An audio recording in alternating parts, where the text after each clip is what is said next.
New developments tonight in the town of Bethany. Frustrations over the handling of a sexual assault case. And now the community is calling for an independent counsel to take over. This comes as several members of its town committee have stepped down just in the past couple of days.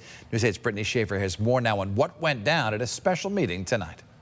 6 envelopes torn open and hundreds of pages of proposals flipped through, bringing Bethany one step closer to an independent investigator to look into the town's handling of a sexual assault investigation involving one of their employees.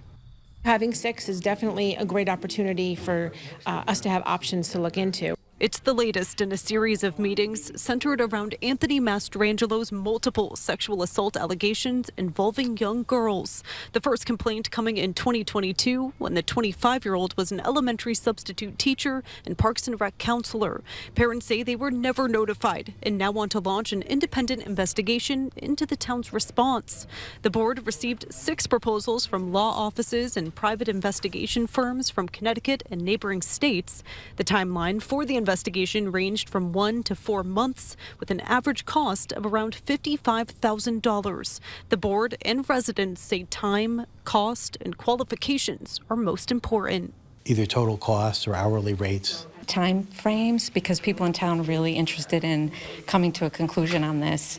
And I guess the only other thing I would say is the experience, firms that have experience with investigations. Amid this discussion were also talks of 9 members of Bethany's Republican Town Committee, including the chair, resigning in the last 2 days. One member who resigned, Amy Listinsky, was at tonight's meeting and says it's over disagreements with First Selectwoman Paula Cofrancesco. The fellow Republican was not at the special meeting tonight after admitting to being close family friends with the accused and likely being part of the independent counsel's investigation. Listinsky says her 11-year-old daughter was the 5th victim and allegedly assaulted in their home. Therefore, she's making her voice heard meeting after meeting and will not back down. It's not going to move on. Every day it's a reminder when I'm in my home of what happened. So I'll make it a point to be here and just remind everybody that the victims matter. And it's children. We're here to take care of the children.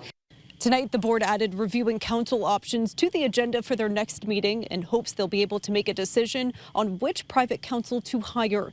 That meeting will be happening here next Tuesday night at 6:30 at Bethany Town Hall. For now, in Bethany, I'm Brittany Schaefer, News 8.